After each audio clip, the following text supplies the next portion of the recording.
Amen. Praise God. Hallelujah. Isang mapagpalang gabi sa bawat isa. Tayo po ay dumating muli sa oras upang ating pong mapakinggan ang salita ng ating pong Panginoon.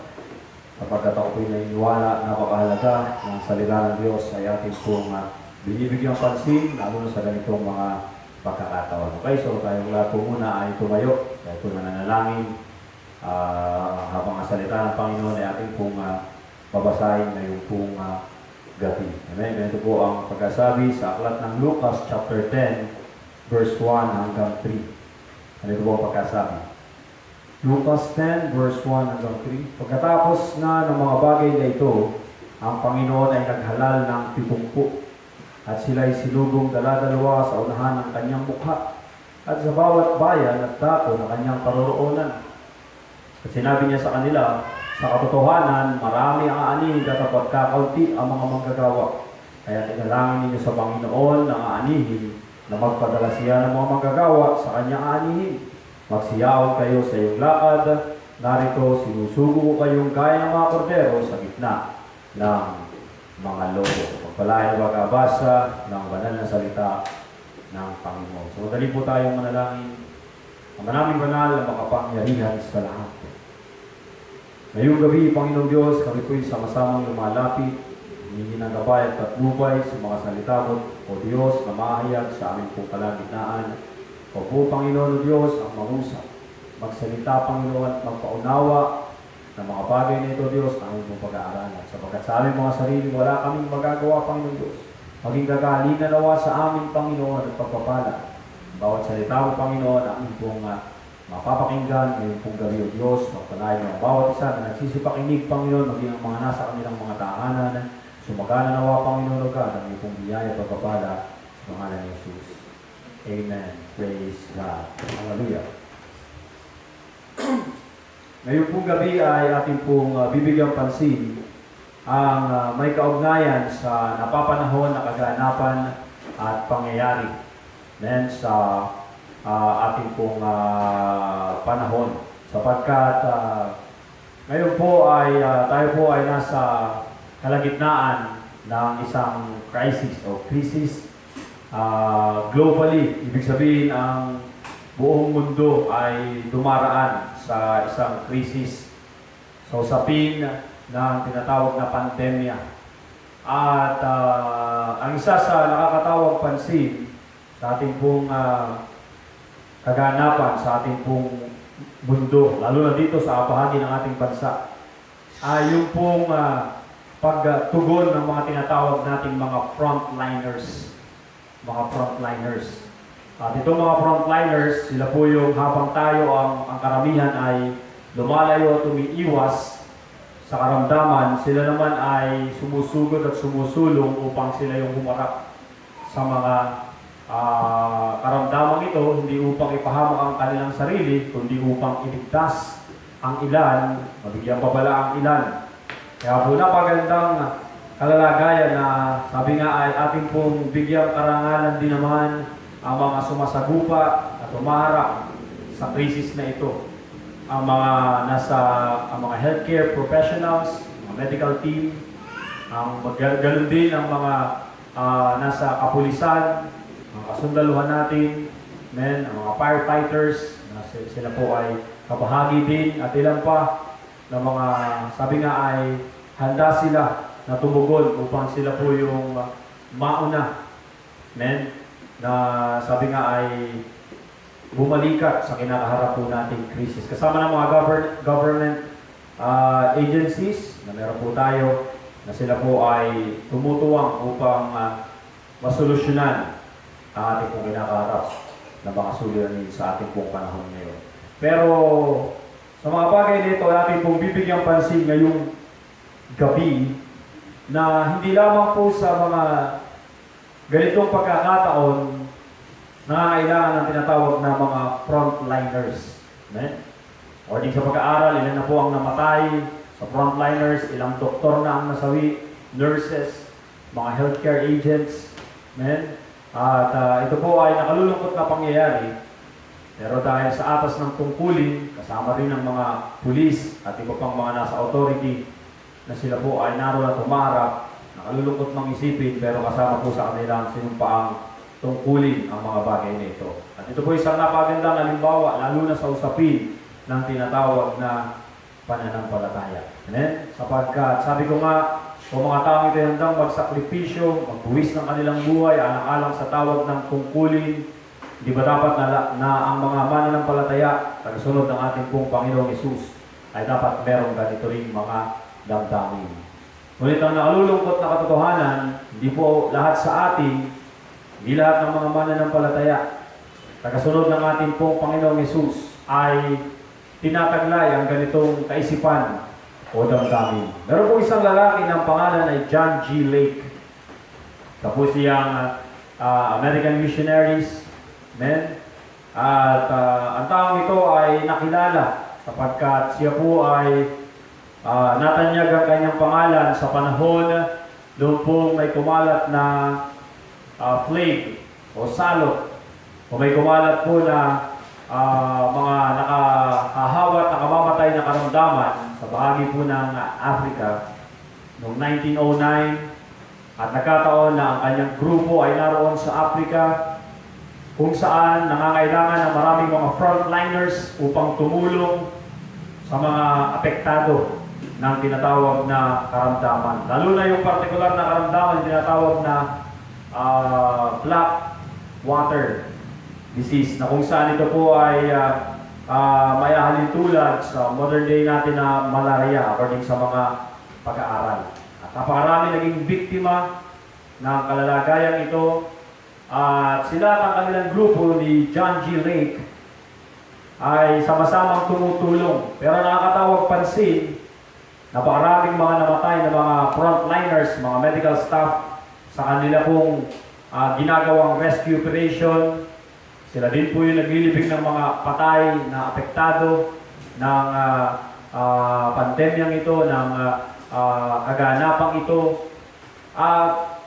Isa sa nakakatawang pansin, isa sa mga doktor, ay nakita na ang grupo nitong si John G. Lake, habang sila tumutulong sa pagbubuhat ng mga namatay upang ilibing at ang ilan ay sunugin dahil po sila po ay naging biktima ng karamdamang ito. Nakita ng ilang mga kasamahan niyang doktor na ang grupo ni John G. Lake ay walang suot na kahit anumang PPE. O pag sinabing PPE, ito po yung mga protective equipments, personal protective equipments na magagamit nila para po para hindi po sila maapektuhan ng tinatawag na karamdaman. At ito po ay nakatawag ng pansin sa ilang mga doktor at kinausap at tinanong si John G. Lake na sinasabi, anong dahilan bakit hindi kayo nagsusuot ng mga protective gear para proteksyonan inyong sarili? Hindi nyo ba alam na maaari kayong maapektuhan at kayo ay mamatay sa inyong ginagawa? Pero sabi ni John G. Lake, hindi namin kailangan magsuot ng anumang proteksyon sa aming katawan. Kapagkat sabi niya, ang sino man na naroon yung pong tinatawag na batas patungkol sa pakikipagkaisa sa espiritu ng buhay sa pamamagitan ng Panginoong Hesus ay hindi kailangan at hindi man maapektuhan ng anumang uri ng karamdaman. Ito po yung dahilan kung bakit tila isang hamon ito'y dumating at ang doktor na ito ay sinabihan na ni John G. Lake na may mga buhay na organismo, bakterya sa mga patay na tao. At ang sabi niya, ang mga patay na ito ay mayroong mga bakterya sa kanilang katawan. At kung iyong titingnan sa microscope, sila'y buhay na buhay kapag sinilip mo.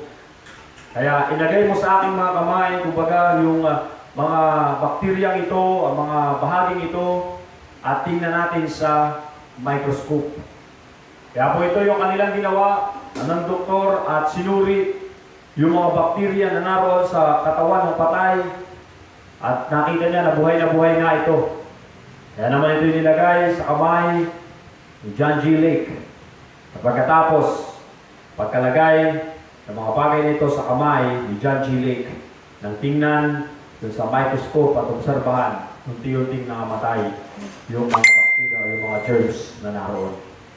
So ito po ay nakatawag ng pansin sapagkat sabi nga sa kasaysayan na ito, natin pong binibigyang pansin ang mga taong ito na kasama ni John G. Lake, ay hindi tinatalaban ng anumang karamdaman noong mga panahong yun, bagamat sila exposed sa karamdaman ito, sa nakakahawang sakit na ito. At mayroon pang mga kwento natin pong pwedeng mapakinggan sa buhay ng lalaking ito. At may mga sources o mga resource tayo na mga pinagkuhanan patungkol sa buhay ng lalaking ito ni John G. Lake. At ako po'y naniniwala, sinasabi ng salita ng ating pong Panginoon, na ito po'y nagpapaunawa sa atin na ating Panginoon ay Diyos na makapangyarihan, na makagagawa ng mga dakilang bagay. Sabi na sa aklat ng Awit chapter 90, verse 10.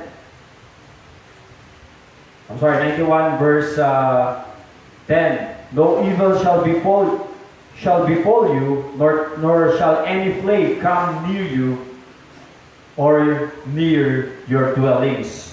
Ang sabi doon sa aklat ng mga Awit chapter 91, ating pong bigyan pansin sa Tagalog version, ang sinasabi ng salita ng Panginoon sapagkat isa ito sa pinangahawakan ng mga tagasunod at mananampalataya ng ating pong Panginoon. Awit chapter 91, ito po natin itong gawing memory verse.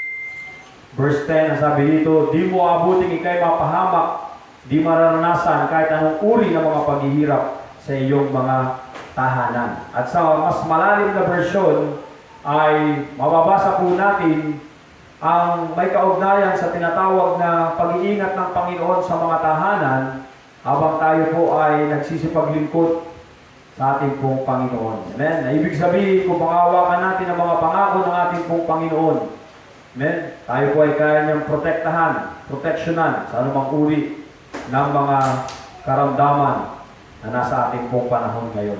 Okay? Ano po ang sabi sa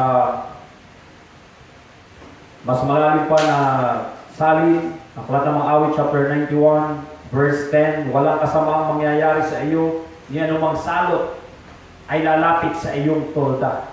Walang kasamaang mangyayari sa iyo, ni anumang salot. Amen?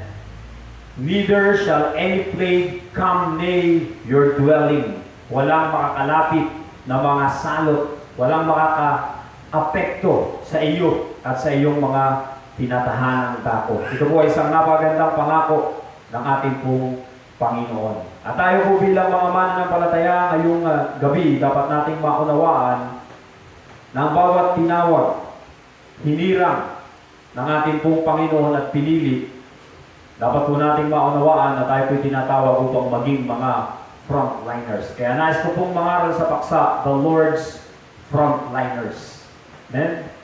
Ang mga nasa unahan ng ating pong Panginoon. Katulad ng teksto na ating pong binasa sa Lucas chapter 10 verse 1, English version, ang sabi dito, after this, the Lord appointed 72 others. And take note, sent them on ahead of Him. Sent them on ahead of Him. Amen? Sila po ay pinadala na dala-dalawa sa unahan ng Panginoon. Amen? They were sent ahead of Him. Amen? Sa iba pang translation, ay mababasa po natin ang mga sinasabi ng salita ng ating pong Panginoon. Amen? Ang mga taong ito na pinadala ng ating Panginoon in front of Him or front of Him, sa unahan ng mukha ng ating Panginoon. Ito po'y nangangahulugan, ito po'y mga frontliners na pinili ng ating Panginoon. Ito po yung ating pag-uusapan ngayong pong gabi, the Lord's frontliners. Na tayo bilang mga mananampalataya ay tinatawag upang maging mga frontliners ng Iglesia. Amen? Kaya una na nais kong bigyang pansin ngayong gabi ay yung tinatawag na frontline mentality. Frontline mentality. Pag sinabing frontline mentality, ito po ay may kaugnayan dun sa uri ng pagtugon na ikaw lagi ay nasa unahan o ikaw lagi ay mangunguna. Ibig sabihin, hindi ka magpapahuli.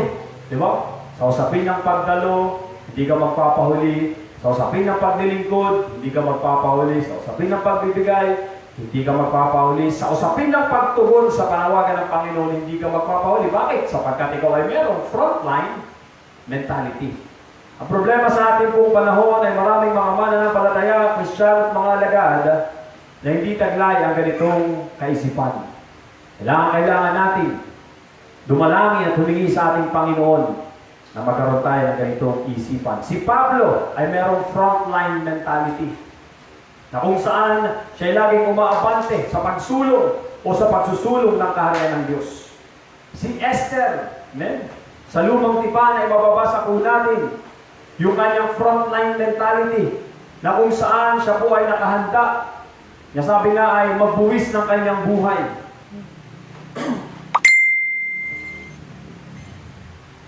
At si Jonathan, na anak ni Haring Saul, ay meron pong frontline mentality na kung saan habang ang mga tao, mga kasamahan niyang mga sundalo, mga kawal, ay nagsisipanginig sa harap ng kalaban, ito naman si Jonathan, kasama ang kanyang tagadala ng sandata o armor bearer, ay naroon at sila ay pasulong. Kaya po ngayong gabi, kailangan natin ang frontline mentality.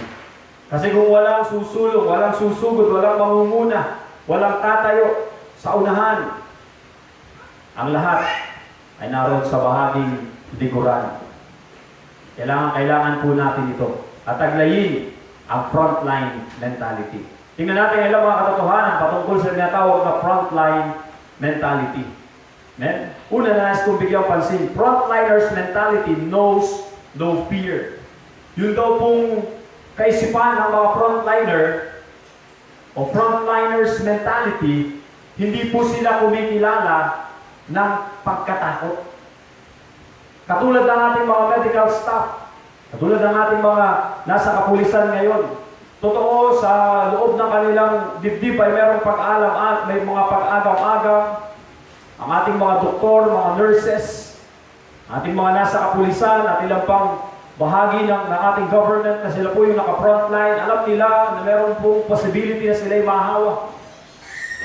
Pero hindi nila kinakatakutan ang mga bagay na yun para lang magawa nila yung tungkulin na iniatang sa kanilang mga balikat. Kaya kapag ikaw po ay merong frontline mentality, hindi ka matatakot ano man ang iyo pong kinakaharap. Yes, may pag-agam-agam. Yes, may pag-alaala o pag-alala. Pero mga tao na nasa kalalagayan ng frontline mentality, hindi sila natatakot sa anumang kanilang kinakaharap. Narito po ang isang lalaki ng pangalan ay Jonathan. Na kung saan ang lalaking ito ay kumakaharap ang kanilang grupo sa isang problema at suliranin. 1 Samuel chapter 14, verse 1 at maging verse 6. Ang sabi rito, nangyari nga isang araw na si Jonathan na anak ni Saul ay nagsabi sa bataan at tagadala ng kanyang sandata, halika at tayo'y dumaan sa pulutong ng mga Pilisteo na nasa dakong yaon, ngunit hindi niya pinagbigay alam sa kanyang ama. Verse 6, sinabi ni Jonathan sa bataan na tagadala ng kanyang sandata, halika at tayo dumaan sa pulutong ng mga hindi tuling ito. Marahil ang Panginoon tutulong sa atin sapagkat hindi maliwag sa Panginoon na magligtas sa pamamagitan ng marami o ng kakaunti. Napakaganda ng sinabi ng mga talatang ito. Narito po si Jonathan, and he said to his armor bearer, come on and let's go over to the Philistines. Come on. Ibig sabihin, andun po yung salita, isang atas, isang mandato ng pasugod, isang atake. Amen? And he said to his armor bearers, verse 6, come on, let's go over to the garrison. Amen? Perhaps the Lord will intervene for us. Nothing can prevent the Lord from delivering, whether by many or by few. Kahit napakarami ng kanilang sasagupain, sila'y tatalawang susugod because they knows no fear. Hindi nila kinikilala ang pagkatakot sapagkat alam nila Sa kakaunti man sila o sa marami, kaya silang tulungan ng ating pong Panginoon. That is frontliners mentality. Ito po isang kaisipan na tinataglay ng mga merong frontline mentality. Hindi kumikilala ng pagkatakot. Sapagkat sila'y naniniwala, sila'y nagtitiwala na kaya silang tulungan ng ating pong Panginoon. Ano man ang kaharapin na problema, ang isang mananampalataya talaga ng ating Panginoon na hindi matatakot sa kanyang mga kinakaharap. Sapagkat alam niya sa kanyang sarili na kapag ginawa niya ang kalooban ng Diyos, hindi siya pababayaan ng ating pong Panginoon. Amen po ba? Kaya kapag ikaw ay merong frontline mentality, you knows no fear.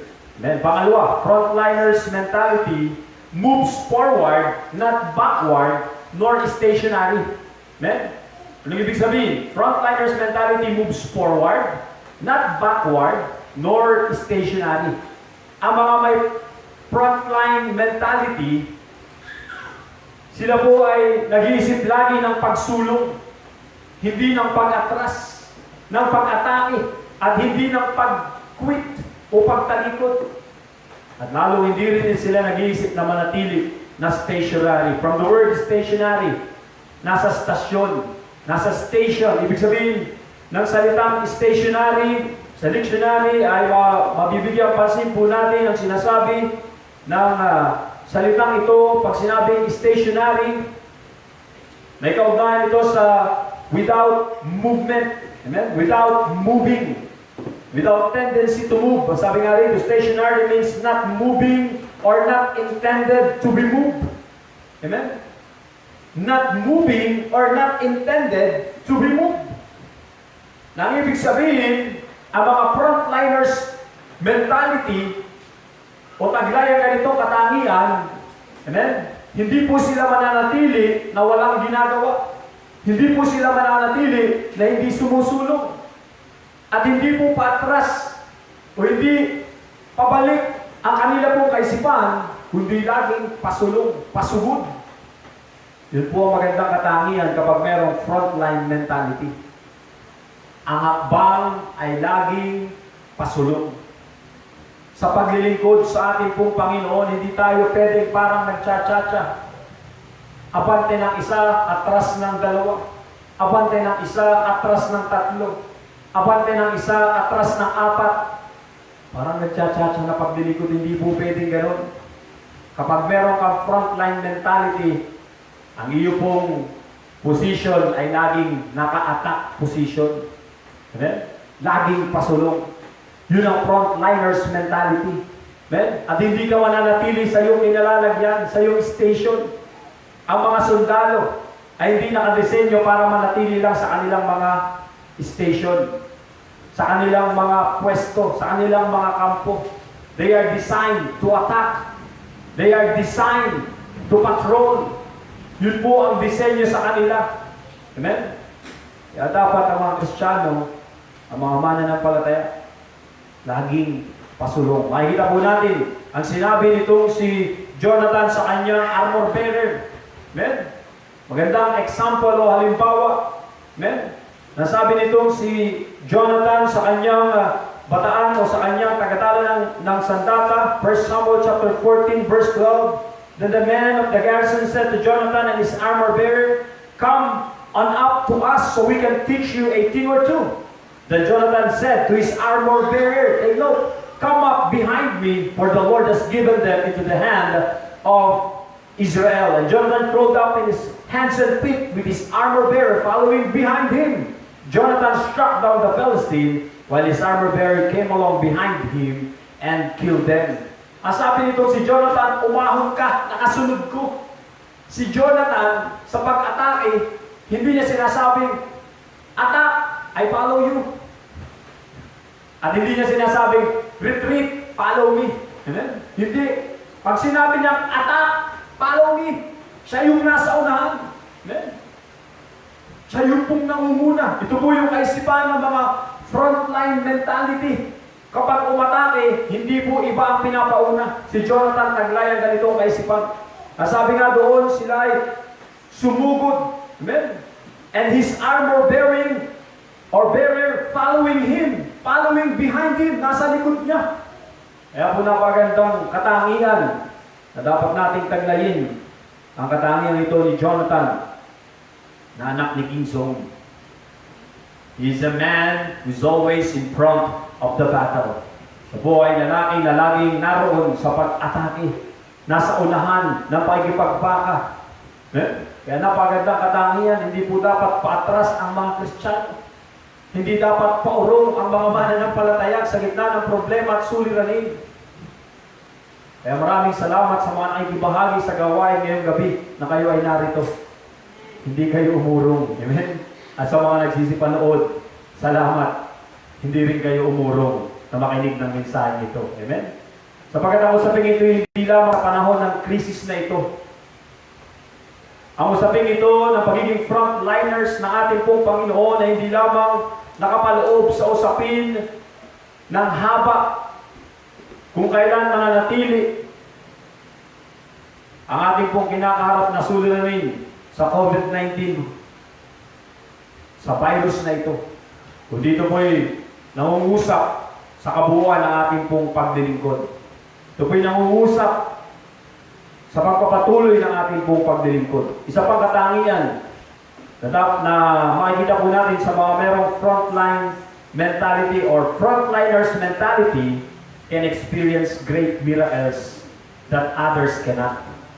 Yung po mga may frontline mentality, sila po yung mga nakakaranas ng mga, sabi nga ay mga kahangahangang karanasan. Lalo na kapag sila po ay nakalampas. Kung hindi man makalampas, at least naranasan nila yung mga dakilang karanasan. Diba? Kasi nga nasa frontline sila. Sila po yung unang makakakita ng mga kahangahangang bagay. Katulad dito.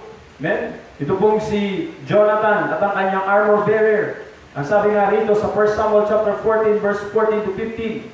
At yaon nga unang pagpatay na ginawa ni Jonathan at ng kanyang mga tagadala ng sandata sa may 20 lalaki sa may pagitan ng kalating akay ng lupa. Nagkaroon ng panginginig sa kampamento sa parang at sa buong bayan ng Kapulutong at ang mga mananamsam ay nangagsipanginig din.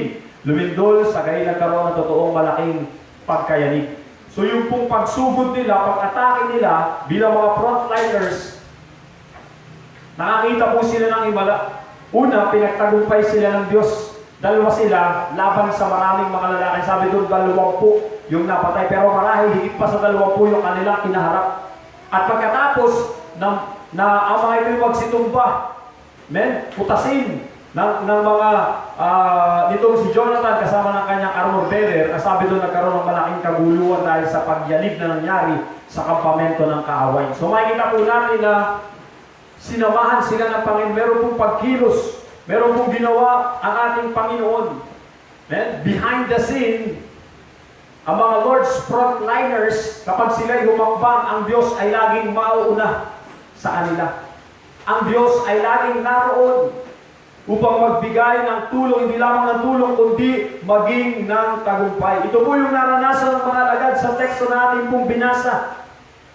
Ang 72 na mga kalalakihan, na mga frontliners na alagad ng ating pong Panginoon ay pinasulong ng ating Panginoon. Ang sabi doon na pupuntahan pa lamang ng ating Panginoong Jesus. Nang ibig sabihin, naroon pinauna niya yung 72 na mga disciples. Aside from 72, kung ating pong pag-aaralan na una munang pinadala ang 12, pagkatapos na ito'y magsibalik, muli niyang sinugo 72 na mga disciples, mga frontliners ng ating pong Panginoon. At dahil sa kanilang pagsulong, hindi sila natakot. At dahil sa kanilang pagsulong na ginawa, at hindi patras, ano man ang kanila pong kinaharap, ano po ang naging resulta. Ang sabi ng Bible, Lucas chapter 10, verse 16 hanggang 20, pakinggan niyo pong mabuti. Ganito po ang sabi, great experience ang kanila pong naranasan. The disciples had a great experience in the front line. Sila po ay nakaranas ng mga karanasan. Then, na sabi nga ay kamangha-mangha. Sabi rito, verse 16, Luke chapter 10, verse 16. At ang nakikinig sa inyo ay sa akin nakikinig. At ang nagtatakwil sa inyo ay ako may tinatakwil. At ang nagtatakwil sa akin ay tinatakwil. Ang sa akin ay nagsugo. At nagsipagbalik ang 70 na may kagalakan na nagsasabi, take note, nagbalik ang 70 na may kagalakan, the 70, na nagsasabi, Panginoon, pati ang mga demonyo ay nagsisuko sa amin at sa inyong pangalan. At sinabi niya sa kanila, nakita ko si Satanas na nahulog na gaya ng lintik mula sa langit. Narito, binigyan ko kayo ng kapamahalaan sa inyo, na inyong yurakan ng mga asa ng mga alakdan at sa ibabaw ng lahat ng kapangyarihan ng kaaway, at sa anumang paray, hindi kayo maano. Gayon man, huwag ninyong igagalak ito na mga espiritu ay nagsisuko sa inyo, kundi inyong igagalak na nangasusulat ang inyong mga pangalan sa langit. Narito po ang karanasan na naranasan ng mga frontliners na ito ng mga alagad ng ating pong Panginoon. Sila po ay nakakita ng mga kamangha-manghang gawa ng ating pong Panginoon. Sila po ay nagpalayas sa mga gawa ng kadiliman. Sila po ay nangaral at nagpagaling ng mga may karamdaman. Amen? At ang sabi nga ng ating Panginoon, sa anumang paraan ay hindi kayo maano. Amen? Sabi rito, I have given you an authority to tread on snakes and scorpions and on the full force of the enemy, and nothing will hurt you. Nothing will hurt you. Hindi kayo masasaktan, hindi kayo maaano. Yun po yung magandang pangako sa mga frontliners ng ating Panginoon. Kung ating pong frontliners ngayon, sila po ay meron mga protection sa magitan ng mga injection na kanila pong tinanggap para po sila makaiwas sa mga karamdaman. Pero mga bagay nito ay merong limitasyon kahit sila ay merong protective gear or protective equipment na ginagamit. Still, meron pa rin pong nakakalusot mga frontliners natin na nagiging biktima ng karamdaman. Pero kapag tayo po ay frontliners ng ating Panginoon, ang sabi doon ng protection ay hindi manggagaling sa tao, kundi ito'y manggagaling sa Diyos. The reason why we need to have the frontline mentality. The question tonight, do you have it? Meron ka ba ng frontline mentality? O backward movement or stationary ang iyong kalalagayan sa paglilingkod. I want to challenge you tonight. Have a frontline mentality. Magkaroon tayo. Pray to have a frontline mentality. Manalangin tayo na magkaroon tayo ng kaisipan na pasulong. Amen? Sa gawain ng Diyos, hindi paurong, hindi pagpabackslide, hindi pagtalikod, hindi pagtigil o kawalan ng ginagawa sa kaharian ng Diyos. Hindi ngayong gabi, kailangan natin ang mga frontliners ng Panginoon. Amen? Yan, napakahalaga. Pangalawa na nais kong bigyang pansin, frontliners are risk taker. Risk taker. Frontliners are risk taker. Yung pong mga kumakaharap, amen? Kung inyo pong mapapansin, lahat ng mga frontliners, halimbawa may sunog, habang ang iba'y nagsisitakbo palayo sa sunog at sa apoy. Amen? Ang mga bumbero, pasugod naman sa apoy. Diba? Because they are risk taker. Kailangan nila mag-take ng risk. Amen? At handa silang kumaharap. They are trained to do that.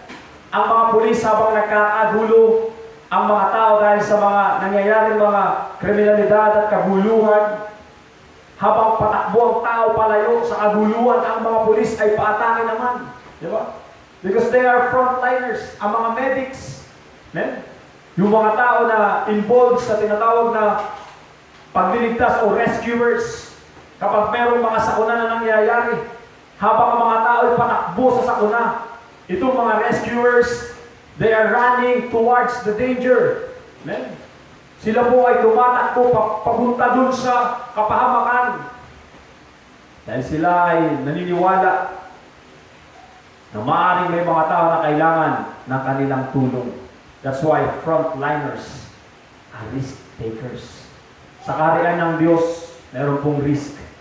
Meron pong panganib. Meron pong dalawa na pangunahin tayong titingnan na napakagandang ehemplo na sinabi ni Apostol Pablo that this couple, ang mag-asawang ito, they can and they are willing to risk their lives, amen, for the sake of the gospel, for our Lord Jesus Christ. Ang sabi po ng Romans chapter 16 verse 3 to 4, Mababasa po natin ang ganitong mga salita, batiin niyo si Prisca at si Aquila na aking mga kamanggagawa kay Kristo Jesus, na ipinain ang kanilang mga lieg dahil sa aking buhay.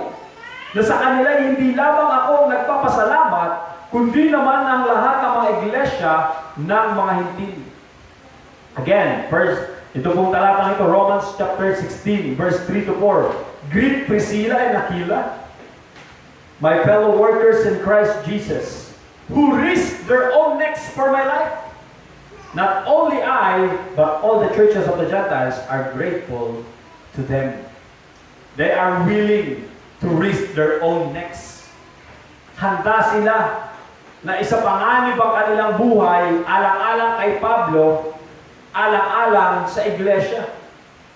Because they are frontliners, sila ay mga naroon sa unahan at handa silang magtaya ng kanilang buhay, even to take the risk for their lives. Hindi sila natatakot, handa sila sa panganib. Amen? Ito po isang napagandang katangian na dapat nating taglayin. Sa lumang tipan ay meron pong babae at maging ang kanyang kamag-anak, piyuhin, marahil na si Mardoqueo. Amen? Habang sila ay naroon sa isang lugar na banyaga, sila ay nadalang bihag. Dahil sa pangyayaring ito, amen, ay napasapanganib ang kanilang buhay, hindi lamang kanilang buhay, kundi maging yung kanilang mga lahi. Pero ang taong ito, si Mardoqueo, at maging si Esther, handa silang magtaya ng kanilang buhay. Lalo na si Esther, babae. Amen? According sa kwento sa Esther chapter 4, verse 12 to 17, sinaysay nila kay Mardoqueo mga salita ni Esther na magagay pinapagbalik ng sagot sila ni Mardoqueo kay Esther. Huwag mong isipin sa iyo sarili na ikaw ay makakatanan sa bahay ng hari na higit kay sa lahat ng mga Hudyo, sapagkat ikaw ay lubos na tumahimik sa panahong ito. Magtatagal nga katiwasayan ng kaligtasan ng mga Hudyo si Bagda, kung ngunit ikaw at ang sambayan ng iyong magulang ay mapapahamak. Sinong nakakaalam na kung kaya ka pinasapit sa kaharian dahil sa bagay na ito, na magkagaya pabalik ng sagot si Esther kay Mardoqueo, ikaw ay yumaon, pisanin mo ang lahat ng Hudyo na nakaharap sa Susan, at ipag-ayun ninyo ako at huwag kayong magsikain o magsinuman ng 3 araw, gabi o araw. Ako naman at ang aking mga dalaga ay mga kaayunan ng gayon din paraan, at sa gayon papasukin ko ang hari na hindi ayon sa kautusan, at kung ako'y mamatay, ay mamatay. Sa gayon yumaon si Mardoqueo at ginawa ang ayon sa lahat ng inuutos ni Esther sa kanya. Risk taker, si Esther, si Mardoqueo, na sila po ay handa. Sabi nga ni Esther, kung mamatay, ay mamatay. If I perish, I perish. Ito po isang magandang katangian ng mga Kristiyano, na dapat ang paglilingkod ay umaabot sa ganitong punto na kaya niyang magtaya ng kanyang buhay alang-alang sa paglilingkod. Amen? Napagandang katangian na dapat po nating taglayin. They are risk takers. Amen? They are willing to risk their lives for their fellow Jews. Handa sila na sila ay magsakripisyo ng kanilang buhay sa kapakanan ng kanilang mga kalahi. Ang ating pong mga frontliners ngayon, meron po tayong mga kapatiran ng mga nurses, doctors, mga police, na sila po ay kasama sa kumakaharap sa suliraning ito. Amen? And they are willing to risk their lives dahil po sa panawagan ng kanilang tungkulin. Amen? Dahil po sa panawagan ng kanilang profesyon, they are willing to risk their lives for our country and for our fellow men. Kaya po napagandang katangian ito, na kung ang mga tao ito na nasa literal na paglilingkod para sa bayan ay handang magbuwis ng kanilang buhay, handang magtaya ng kanilang buhay. Imagine, andun sila, nasa mga checkpoints ng ating mga kapulisan, ang mga nurses natin, nasa mga pagamutan ng mga doctors, hindi na nagsisiuwi. Ang mga barangay health workers natin, sila ay mga frontliners, maging ang mga nandun sa mga barangay peacekeeping forces. Amen? Sila po ay naroon at nagtataya ng buhay nila sa kinakaharap natin. Samantalang tayo ay narito, habang sila ay gumagawa sa kapakanan ng ating pong bayan. Diba? So isang napagandang kalalagayan o bagay na ito yung may apply po natin sa buhay paglilingkod. Na kaya po nating magtaya ng ating buhay alang-alang sa panawagan ng paglilingkod. Kami po ay nakagaling na sa ibang mga lugar. At kung maaari, tatawagin pa kami ng Panginoon sa iba pang mga lugar, handa po kaming tumugon. Because we are willing to risk our lives. Then, handa kami na ang aming buhay. Kapag kinalimutan namin ang aming mga sariling mga pangarap at layunin, personal na mga layunin at pangarap, kapag nais namin ang pangarap ng Diyos na mangyari sa aming mga buhay. If these people are willing to risk their lives for their fellows, for their nations, napagandang katangian natin na dapat po nating taglayin para sa karian ng ating pong Panginoon, dapat handa tayo. Kami tumungo sa missionary field, sa mission field. Okay, sabi nga, nagtaya ng aking pamilya. Kasama ko sa paglilingkod, saan man ako pumunta. Di ko alam kung anong pwede mangyari sa amin, but I don't care. Sapagkat alam ko, kapag nasa Panginoon, meron pong pag-iingat. Saan man kami dalingtako ng ating pong Panginoon. Amen? Pangalawa sa bahaging ito, risking their lives for the leaders. Meron pong mga tao na handa silang magtaya ng kanilang buhay alang-alang sa kanilang mga tagapanguna. At ito po'y napagandang katangian ngayong gabi. Amen? Ang aming pong buhay ay nakatalaga sa paglilingkod sa Diyos at sa pagsunod sa aming mga tagapanguna na nilagay ng Panginoon. Narito po ang isang kalalagayan na kung saan ang isang leader ng pangalan ay David. Sa mga panahon ito, hindi pa siya ganap na naghahari. 2 Samuel chapter 23 verse 15 to 17 ay nagsalita si Haring David ng ganitong mga salita.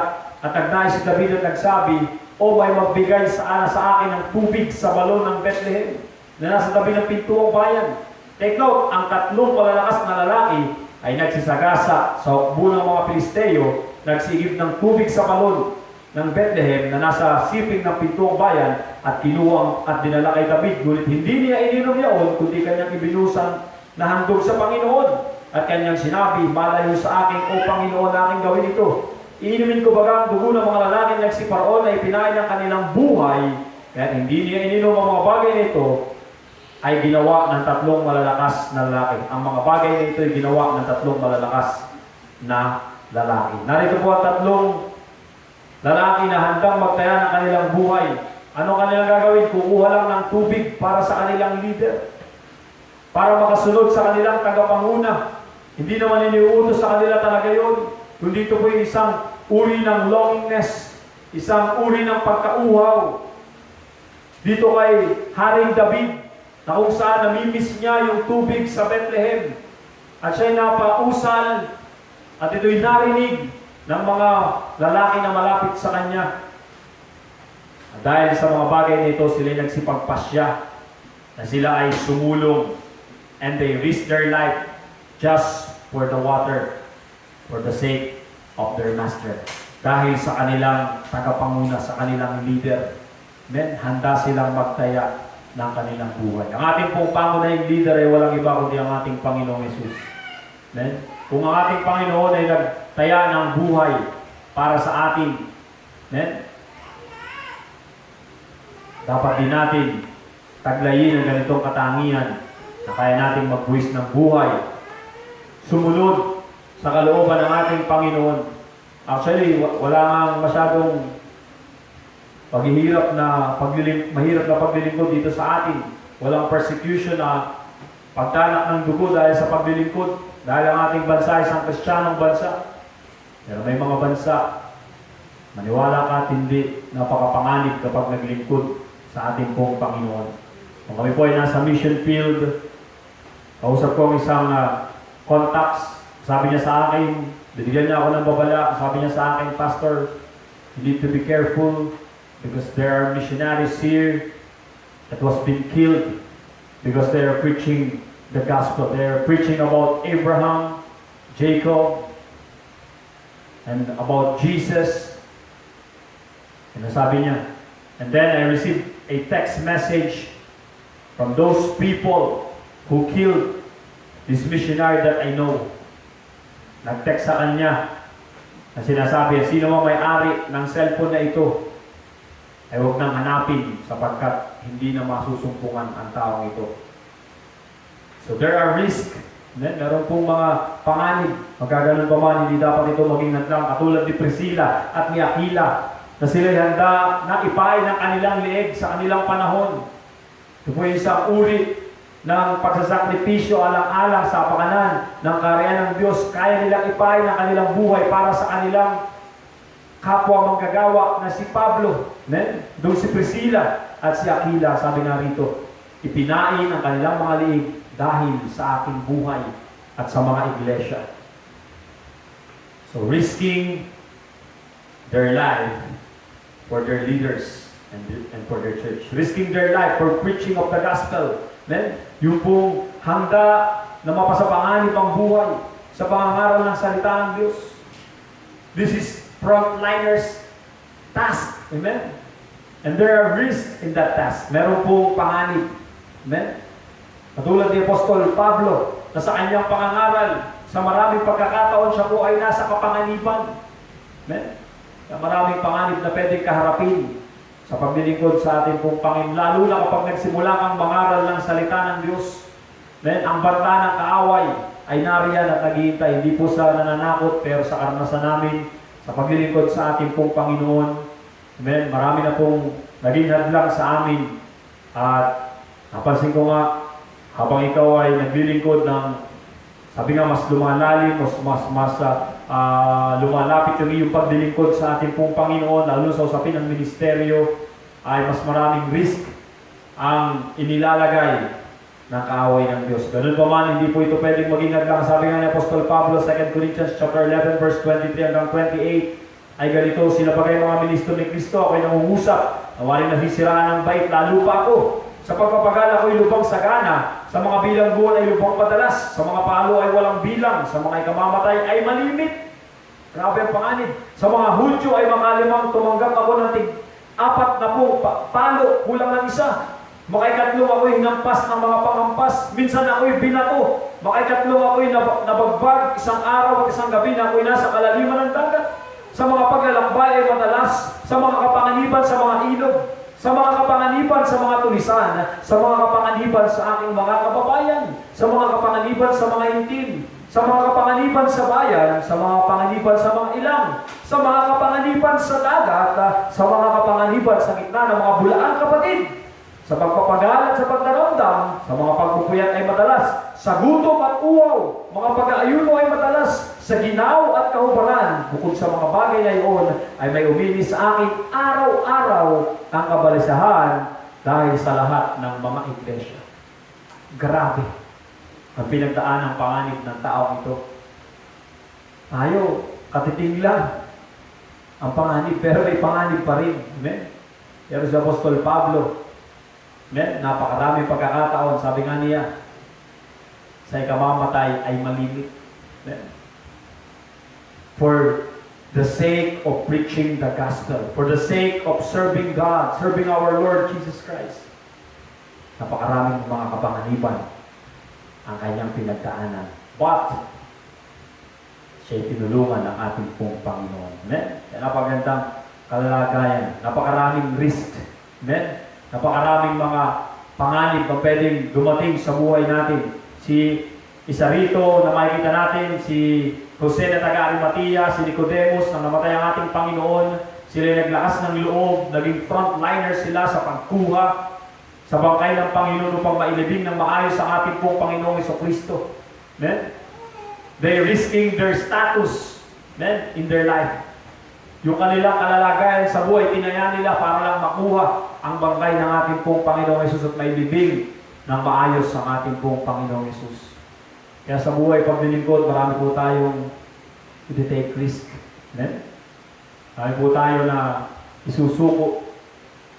At sabi nga, ilabaga parang nasa panahon ng walang kasiguraduhan kapag ikaw ay naglingkod sa Panginoon ng diretso, pero hindi po yun ang tunay na katotohanan o sabi nga kalalagayan.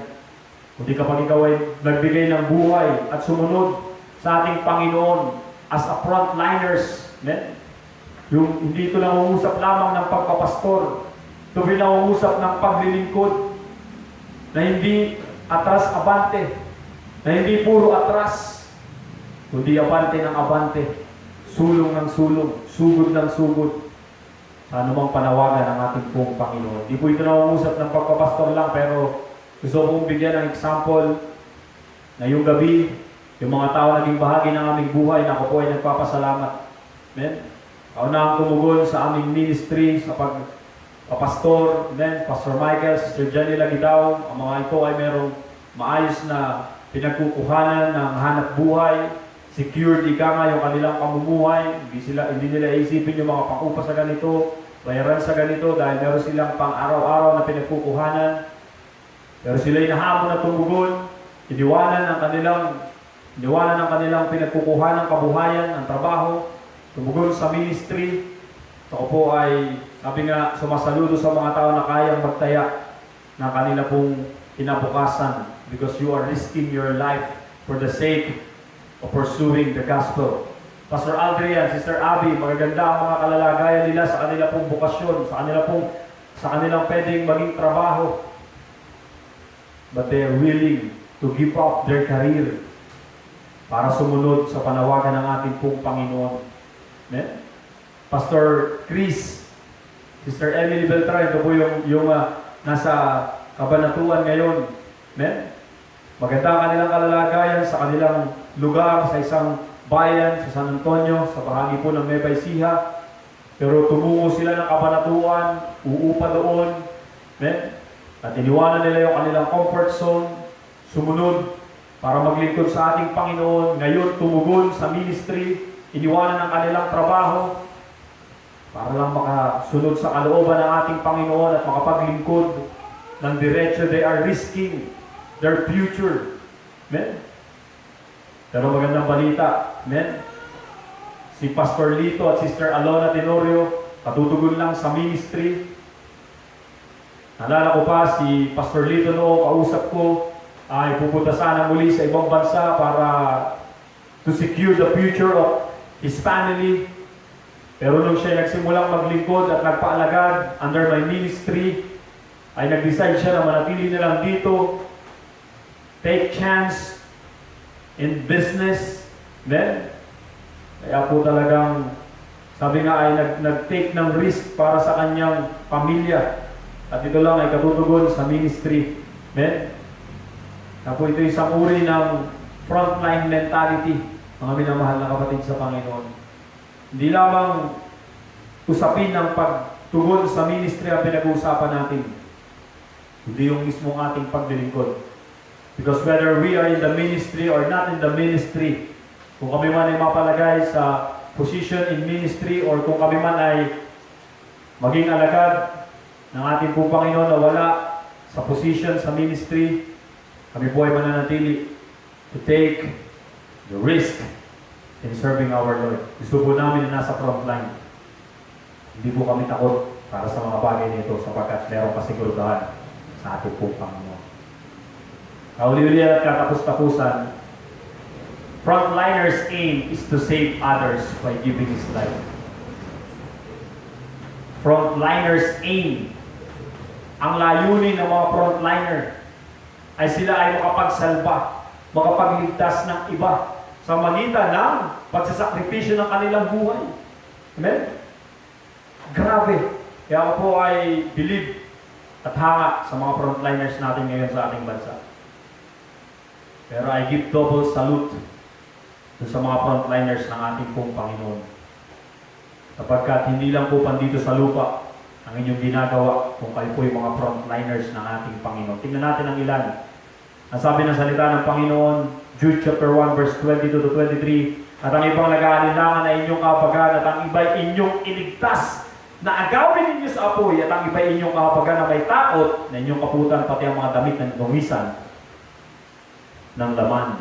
And to some give salvation, pulling them out of the fire, and on some have mercy with fear. In other translation, save others by snatching them out of the fire. Yung isa, pulling them out of the fire. Yung isa, snatching them out of the fire. Agawin. Amen. Yung salitang snatch. Amen. Yung po mga snatcher, hindi po madali ang buhay. Mga snatcher. Taya buhay ang mga snatcher. Pero po isang kwento patungkol sa isang lalaki sa bayan ng Tayabas. Kapistahan noon, alala ko pa. At ang lalaking ito ay lango sa droga. Kailangan niya ng pandulog, kailangan niya ng pera para suportahan ang kanyang bisyo. Kaya dahil sa kawalan ng pananalapi, nakakita ng isang matanda na may dalang magandang klase ng bag. At di kawasa, sa kalagitnaan ng kapistahan siya ay nang-snatch. At hinawakan niya ang bag na ito, tumakbo ng mabilis. Kaya buhay na panghablot. Ang nakalulukot na kalalagayan siya ay nahuli ng mga bystander ng mga tambay. At siya ay nabubog. Hindi lang nabubog, siya ay nakulong. At alam niyo kung ano nakakatawag ng pansin? Nung nakuha yung bag at ay balik sa may-ari, ang laman ng bag, 20 pesos pala. So, ibig sabihin, nagtaya ng buhay sa halagang 20 pesos. Amen? Tunay na pangyayari po yun. Amen? Kaya yung mga snatcher, amen? They are risking their lives. Amen? Pero kaya dapat tayo mga soul snatchers, tayo pong mga agaw ng mga kaluluwa na patungo sa apoy ng impyerno. We are risking our lives. Amen? Ito po ay atas ng ating pong Panginoon. At ang ating Panginoong Jesus is the master frontliner. Siya po yung pangunahin. Amen? Siya po yung nagsabi, John chapter 15, verse 13 and verse 14, walang may lalong dakilang pag-ibig kaysa rito. Na ano? Ibigay ng isang tao ang kanyang buhay dahil sa kanyang mga kaibigan. Kaya aking mga kaibigan, kung gawin ninyo ang mga bagay na aking iniuutos sa inyo. Kaya ating Panginoon, amen, handang mag-alay ng kanyang buhay, kayang ibigay ang kanyang buhay, amen, para sa mga tao. Kaya siya yung master frontliners natin, siya po yung pangunahin, amen, na frontliners, amen. Kaya po, napagandang ehemplo ang iniwanan sa atin po ng ating Panginoong Hesus. Kaya mga mangangaral, yung mga tumugon sa ministry, hindi lamang ng pagpapastor, kundi yung mga evangelists natin, mga Bible study leaders, yung mga outreach leaders, street preachers, yung mga naroon sa mga frontline para mangaral ng salita ng Diyos sa lansangan, sa mga tahanan, sa mga parke, paaralan, mga frontliners, amen? Kung mga mangangaral, they are frontliners. Amen? Kung mga nagsasalita at nagsasaysay ng salita ng Diyos, kapagkat sila ang una, amen, na nagpapahayag ng salita ng ating Panginoon na kinagagalit ng kaaway ng Diyos. They are in the front line. Sila yung kitang-kita. Kaya kalimitan yung mga mangangaral, ginugupo at pinapabagsak ng kaaway, ng kadiliman, dahil sa kanilang pagiging nasa unahan o front line. Amen? Acts chapter 5 verse 32 to 33, ang sabi rito na sinasabi, ibinalabala naming mahigpit sa inyo na huwag kayong magturo sa pangalang ito. At narito, pinununin niyo ang Jerusalem ng inyong aral at ibig ninyong iparatang sa amin ang dugo ng taong ito. Datapot nagsisagot si Pedro at ang mga apostol na nagsasabi, dapat muna kaming magsitalima sa Diyos bago sa mga tao. This is a frontline mentality. Amen? This is a frontline mentality. Dapat muna kaming magsisunod, magsitalima sa Diyos bago sa mga tao. Pinagbabawalan silang mangaral, pinagbabawalan sila na mag-street preaching, mangaral one-on-one, pinagbabawalan sila. Pero nasabi, pinuno ninyo ng mga aral ninyo ang bayang ito. Amen? Kaya mga frontliners dapat pinupuno ng salita ng Panginoong Hesus ang lugar kung saan tayo nakatalaga. At dahil dito bilang mga frontliners, verse 32 and 33, at kami mga saksi sa mga bagay na ito, gayon din ang Espiritu Santo na siyang ibinigay ng Diyos sa nagsisitalayuma sa Kanya. Natapat sila ng kanilang marinig ito, nangasugatan sa puso, at nangapagpasyang sila'y patayin. Dahil sa pangangaral, itong mga tao pinapangaralan, nasaktan ang kanilang puso sa salita ng Diyos. Amen? Sa pagtutuwid ng Ebanghelyo. At sila'y nagsipagpasya. Amen? to kill the messenger. Amen? To kill the preachers. Amen? Ay yung mga nangangaral. Amen? Mga frontliners. Panganib yan. Kaya kung takot ka, huwag ka na lang pumunta sa frontline. Amen? Kung ayaw mong mabato. Amen? Maraming pagkakataon na kami ay nangangaral ng salita ng Diyos. Sinugod kami. Amen? May pagkakataon na palibutan kami ng lasing, kaming mag-asawa, kasama ng aming mga anak. Habang kami nangangaral, pinalibutan kami ng lasing. Amen? Nanginginig sa takot sa aking bahay dahil nakapalibot. Pero hindi ako natatakot. Amen? Sa mga lasing, dahil lasing naman yan. Amen? Dahil ang katotohanan, amen, mas makapangyarihan ng ating pong Panginoon. Yan, di ba? Yung mga mangangaral, di ba? Naalala ko nga isang mangangaral, amen, na sabi nga ay nangaral siya sa kalagitnaan ng isang universidad, isang university sa bahagi po ng Amerika, na kung saan habang siya ay nangangaral sa kalagitnaan ng panahon na uso yung revolusyon, uso po yung pag-aklas laban sa gobyerno, amen, so yung panahon ng mapanganib, amen, at ang lalaking ito habang siya po ay nangangaral ng salita ng Diyos, ay siya po ay sinugod ng mga Black Panthers, o ito po ay grupo ng mga fraternity o samahan sa kanilang panahon, at siya po ay tinangka, nabugbugin, hindi tinangka siya talaga, binugbog. Amen, at ang siya ay mabugbugin na halos uwan ng patay, bumangon siya. Kaya nagalit sa kanya yung mga itim at sabi sa kanya, hindi ka ba titigil sa pangangaral ng iyong salita? Ng salita? Kaya sabi niya, ano man ang iyong gawin sa akin? Sabi ng mga ngaral, mahal pa rin kita sa pangalan ng Panginoon. Amen? Binugbog sa pangangaral ng tumayo yung paang binigkas ng mga salita. At alam niyo kung ano maganda nangyari? Yung taong yun ay naligtas kasama yung kanyang mga kasamahan. Doon nagsimula ang isang pagkilos ng Panginoon upang magligtas ng mga estudyante sa lugar na yun. Kaya frontliners ang mga mangangaral. Ang mga prayer warriors, frontliners din yung mga kabahagi sa pananalangin. Kung hindi man nakakapangaral, hindi lahat tayo tinawag para mangaral. Sabi nga ng isang pastor, habang may lumapit sa kanya na isang disciple, ang sabi ng disciple na ito, malakas ang loob. Ang sabi niya, Pastor, woe unto me if I don't preach the gospel. Sabi niya, Pastor, kahabag-habag ako kung hindi ko ipangaral ang mabuting balita. Ang sabi naman ng pastor, and woe unto them if you preach. Amen? At sila naman ay nakakahabag kapag ikaw ang nangaral. Amen? So, ibig sabihin ng pastor, hindi lahat tinawag sa pangangaral. Pero may mga tinawag para manalangin. Amen? Tulungan ang mga mangangaral. Tulungan ang mga tao sa magitan ng mga panalangin. The reason why we have a congregational prayer. We have our devotional prayer. Amen? Napakahalaga ng mga prayer warriors. Amen? Gusto mo maging frontliners, hindi ka tinawag para mangaral, pero tinawag ka para manalangin. Isa pong uri ng frontline ang pananalangin. Amen? A prayer that saves, mga panalangin na nagliligtas. Amen? Peter was delivered from prison because the prayer warriors prayed for Peter. Amen? Habang si Pedro ay naroon sa kulungan, Acts chapter 12 verse 5, nasabi rito, kaya nga si Pedro ay ingatan sa bilangguan, dapat ang iglesia ay maningas na dumadalangin sa Diyos patungkol sa kanya. Imagine, habang si Pedro ay naroon at natatanikalaan at siya ay nakakulong. Verse 7, narito tumayo sa tabi niya isang anghel ng Panginoon at lumiwanag ang isang ilaw.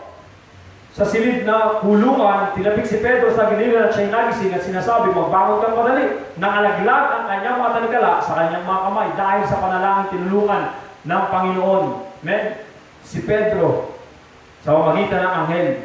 Verse 11, at nang si Pedro ay nagpagsaulian ng isip ay kanyang sinabi, ngayon alalaman ko sa katotohanan, sinugo ng Panginoon ang kanyang anghel at tiniligtas ako sa kamay ni Herodes at sa buong pag-asa ng bayan ng mga Hudyo. At nang siya makapagnilay na, naparoon siya sa bahay ni Maria na ina ni Juan na may pamagat na Marcos na kinaroroonan ng maraming nagkakatipon at nagsisipanalangin. Prayer warriors are frontliners. Yung pong mga nananalangin. Amen? Kayo pong mga nananalangin. Mga prayer warriors, ang tawag po natin dyan, mga mandirigma sa pamamagitan ng panalangin. Napaka-makapangyarihan po na magagawa ng mga panalangin. Hindi po tayo lahat tinawag para mangaral ng salita ng Diyos. Amen? Sabi nga, habag-habag ang makikinig kapag nangaral ka. Dahil sa pangangaral mong sabog at walang maunawaan talaga. Di ba? So, hindi talaga tinawag lahat para sa panalangin. Amen? Para sa pangangaral, kundi ang iba'y tinawag para panalangin. Magtulong-tulong sa maningas na panalangin. Kaya po ngayon pong gabi ito, mga minamahal, kailangan lalo natin ngayon ang mga mapanalanginin. Amen? Na kayang mag-risk ng kanilang buhay. At hindi ko po ito sinasabi sa panahon ng krisis na ito lamang. Amen? Salamat sa mga kayang pumunta rito sa bahay panalanginan natin. Salamat sa mga tao na kayang pumunta rito sa panahon ng pagtitipon, sa gitna ng mga pangyayaring ito. Amen? Katulad na ng aking nabanggit sa aking introduction, yung mga lalaki na kasama ni John G. Lake, amen? Sa panahon na laganap ang sakit at karamdaman, sila'y tumutulong at nagbiministeryo, nangangaral ng salita ng Diyos. Walang anumang protective gear. Amen? Pero andun sila, hindi sila pinabayaan ng ating pong Panginoon. Amen? Andun sa bukod rito, yung pong mga tao na kayang mag-take ng risk, amen? Para sa kanilang mga pag-aari upang itulong sa gawain ng Diyos, you are also frontliners. Yung bang kayang magtaya ng kanilang pananalapi alang-alang sa kaharian ng Diyos. Meron po tayong mga kapatiran sa iba't ibang mga pagministeryohan namin na nakita po namin talaga yung puso sa pagbibigay sa gawain ng Diyos. Amen? Na talagang nakalaan para doon ang kanila pong buhay ay makatulong sa gawain ng Panginoon. Dito sa Tayabas, meron tayong kapatiran. Simple lang yung kanya pong kabuhayan. Simple lang, napakasimple ng pamumuhay. Pero yung kanyang pagbibigay, grabe, halos kalahati ng kanyang kinikita na pananalapi ay napupunta sa gawain ng Diyos. Kaya sabi ko, grabe yung ang taong ito. Amen? Wala siya sa ministry. Amen? Hindi siya nagbiministeryo. Pero pagdating sa pagbibigay, grabe yung kanya pong pagbibigay. Pero pang isa, ilan ng tahanan na ganun din yung uri ng kanyang pagbibigay. Amen? So po ay nagsa-Sunday school teacher, pero grabe yung kanyang pagbibigay talaga sa mission. Amen? Grabe yung kanyang pagtulong kapag may mga gawain, sa lahat ng mga pledges, hindi siya papayag na wala siyang may bibigay. At ang ilang pang mga kapatiran, hindi ko mabanggit ang mga pangalan, pero grabe yung kanilang pagbibigay. They are frontliners. Amen? They can risk their lives. Kaya nilang, sabi nga ay, instead na gamitin yung pananalapi para sa kanilang personal na buhay, gagamitin pa nila ito para makatulong sa gawain ng Diyos, sa kaunting kakayanan. Ako po'y naniniwala, hindi po ito mawawala ng kabuluhan sa kaharian ng Panginoon. Si Maria ay nagbigay ng napakahalagang pag-aari. Nasabi nga dito sa John chapter 2 verse 3, si Maria ay kumuha ng isang libro ng ungkwentong taganas na nardo totoong mahalaga. Pinahira ng mga paa ni Jesus at kinuskus ang kanyang mga paa ng kanyang mga buhok at ang bahay ay napuno ng amoy ng ungkwento. Amen? Sinabi nga ni Jesus sa verse 7, pabayaan ninyong ilaan niya ito ukol sa araw ng paglilibing sa akin sapagkat ang mga dukha ay laging nasa inyo, ngunit ako'y hindi laging nasa inyo. Kaya makikita po natin ang babae ito na yung kanyang pag-aari, possession, personal possession, ay kaya niyang ibigay para sa ating pong Panginoon. Amen? Hindi siya nagalintana sa halaga ng kanyang ibinigay sa ating pong Panginoon. And she's willing to take a risk for our Lord. Kaya po yung mga givers, tithers, and supporters, mga liberal givers ng ating Panginoon, you are also frontliners. Amen? Kaya po ngayong gabi, mga minamahal, ito po ang nais kong iwanang hamon. I believe God is looking for more frontliners. Ang sabi nga ng ating Panginoon sa pasimula ng ating pong pag-aaral na ginawa, ang sabi rito, at sinabi niya sa kanila, Luke chapter 10 verse 2, sa katotohanan ay marami ang aanihin, katapat kakaunti ang mga manggagawa, kaya idalangin niyo sa Panginoon na aanihin na magpadala siya ng manggagawa sa kanyang anihan. Amen? So, our Lord, Jesus Christ, our Master, He is looking for more frontliners. I believe God is looking for more frontliners who will stand in the gap, will fight the real enemy, who will preach the gospel, and who will pray for the people, who will pray for the nation, who will willingly and liberally give and support for the mission, and who are willing to risk their lives for the sake of the gospel. The Lord's frontliners, where are you now? Nasaan kayo ngayon? Kailangan ng ating Panginoon ang mga frontliners. God is looking for frontliners. Hallelujah. Ngayong pong gabi, maraming salamat. Pagpalain kayo ng ating Panginoon. Nawa ang hamon na ito ng pangangaral ng salita ng Diyos ay lalo na magbigay sa atin ng inspirasyon na sumulong at hindi umulong, hindi manatili sa ating kinatatayuan, kundi sumulong, umatake, pauna para sa pagpapalawi ng kaya ng Diyos. Tayo po'y manalangin ngayong gabi. Mga banal na makapangyarihan sa lahat. Salamat po sa iyong mga salita na nangahayag sa amin po kalagitnaan o Diyos. Tulungan mo kami, Panginoon. Nabigyan kami, Panginoon, ng lakas ng loob at katapangan.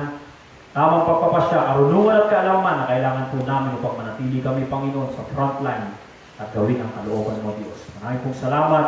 Maging nagsisipakinig ngayong gabi. Pagpalain mo nga po, Panginoon. God, sa iyo kami umaasa at titiwala. Pag-ingatan niyo ang bawat isa, Panginoon, bilang mga nasa frontline, Panginoon. Maraming pong salamat sa iyo, papuri parangal sa pangalan ni Jesus. Amen. God bless you. Pagpalain kayo ng Panginoon.